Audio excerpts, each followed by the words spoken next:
Pedro Sánchez es un tahúr descubierto en el casino de la diplomacia internacional.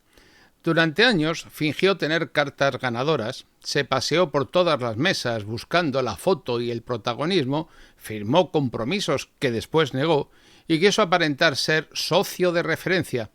Pero los tahúres siempre acaban desenmascarados.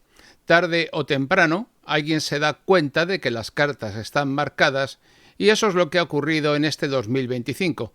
Sánchez ya no juega en la mesa grande de la política internacional. Se le ha relegado al rincón, aislado, observado con desconfianza. El problema es que ese aislamiento lo está pagando España, que queda debilitada por las trampas de un jugador que ya no inspira ninguna credibilidad.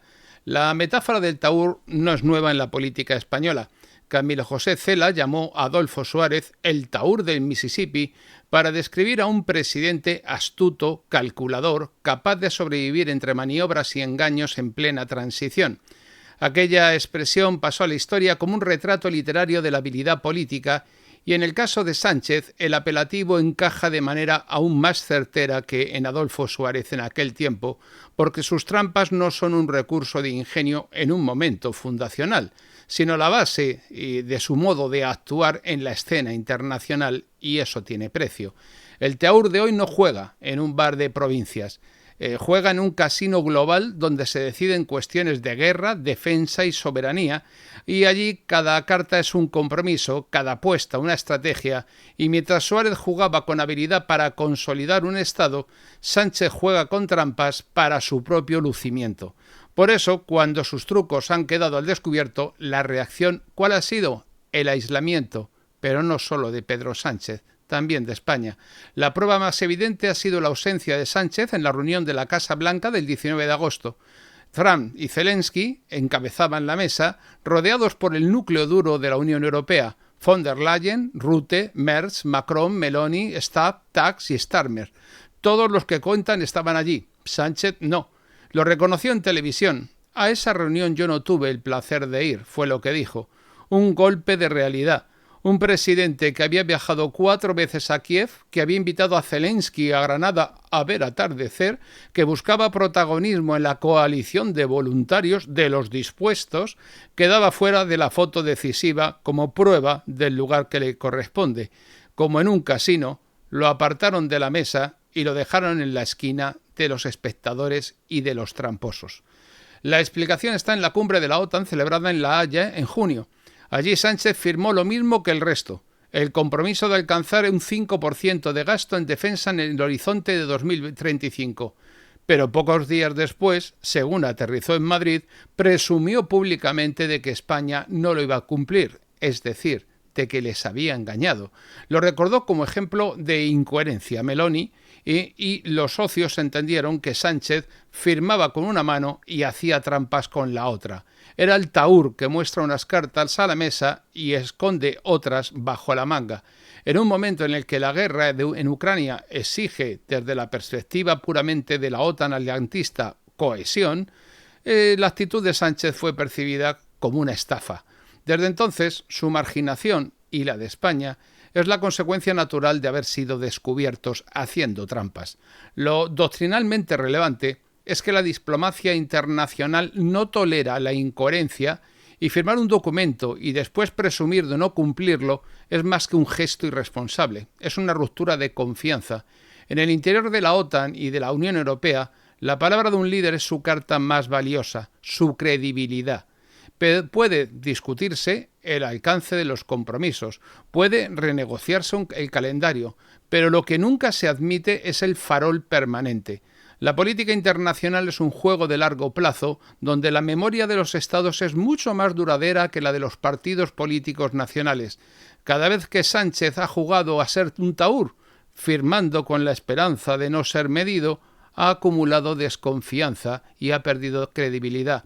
Y la consecuencia no podía ser otra. Se lo han apartado de la mesa porque nadie quiere jugar con quien falsea sus cartas y miente en el juego. Y esa es la esencia de la exclusión de España en este momento. Un gesto absolutamente irresponsable. Las exclusiones se han ido multiplicando. El 9 de agosto en la residencia británica de Chevening, el ministro Lemmy reunió a Washington, Europa y Ucrania para preparar la cumbre de Alaska. Estuvieron Vance, Rubio, los consejeros de seguridad y líderes europeos, y España no fue invitada. Un día después, los socios firmaron un comunicado de apoyo a Zelensky, Macron, Merz, Meloni, Staaff, Tusk, von der Leyen, y España no estaba. El 13 de agosto, Alemania organizó una reunión telemática con Trump y el núcleo atlántico de la Unión Europea, Francia, Italia, Reino Unido, Polonia, Finlandia, Ucrania y, si se descuidan, hasta Villarrobledo también la invitan, pero no invitan a España. Allí estaban los nuevos protagonistas, los países serios en defensa, y España quedó fuera. El Taur ya no se sienta en la mesa de juego, lo observan desde lejos, con desconfianza, y no le dan fichas ni turno de palabra para que no juegue. El viaje a China en abril agravó todavía más la desconfianza.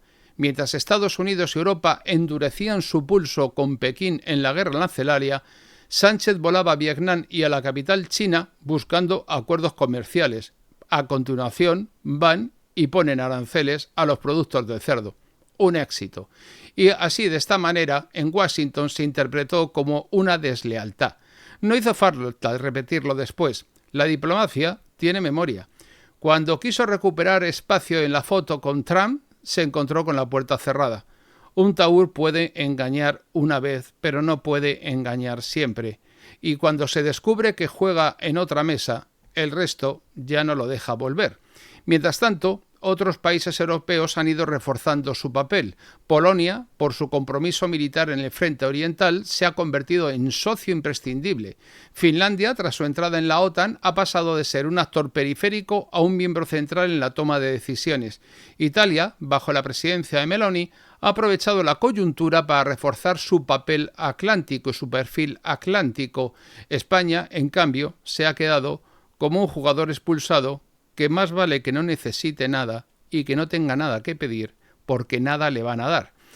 Bruselas refleja esa pérdida de peso de España. Francia e Italia han marcado la pauta en seguridad e inmigración. Alemania consolida su liderazgo. Von der Leyen articula la cohesión europea en torno al proyecto globalista de Bruselas.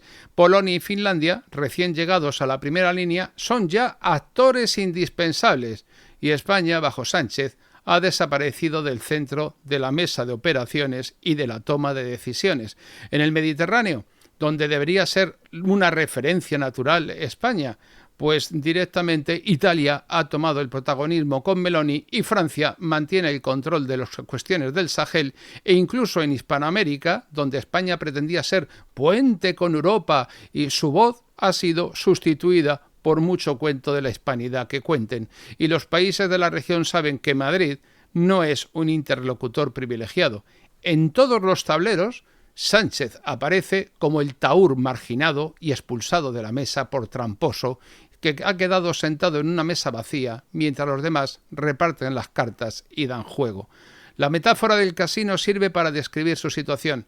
Sánchez se comportó como un Taur que firma lo que firman los demás y presume luego de no cumplirlo, como quien se sienta en todas las mesas, pero no tiene fichas propias, como quien intenta engañar con gestos y discursos sin sustento.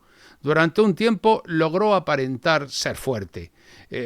Incluso en algún momento en política exterior el ruido puede confundirse con el poder, pero en cuanto se midió la coherencia fue descubierto. La diplomacia internacional es un casino en el que las trampas no duran mucho. Cuando los demás jugadores se dan cuenta, el Taur es expulsado. Y esa es la soledad en la que hoy vive Sánchez, la de quien ya no es invitado a la partida, y desgraciadamente, con él, España. El coste lo estamos pagando España y los españoles. Los socios europeos no diferencian entre el Taur y el país. La exclusión del presidente se traduce en la pérdida de influencia para el Estado español. En la OTAN, España aparece como un socio, con suerte, secundario. Y en Bruselas, como país que firma compromisos sin cumplirlos y plantea disparates como la cooficialidad de cientos de idiomas de la Unión Europea que, si se incluyeran las lenguas regionales, se verían obligados a incluir por toda Europa. Y de esa manera, en Hispanoamérica, como potencia, nos hemos quedado sin un peso real, y la soledad del Taur se convierte en la soledad de España. Y eso es lo más grave. que la credibilidad de una nación entera se ve arrastrada por el oportunismo de un líder que ha confundido la política exterior con una partida de cartas o con un piscolabis con los colegas en el Palacio de la Mareta. No es España quien merece estar en el furgón de cola, pero es España quien paga los platos rotos del engaño de un taur. La conclusión es rotunda.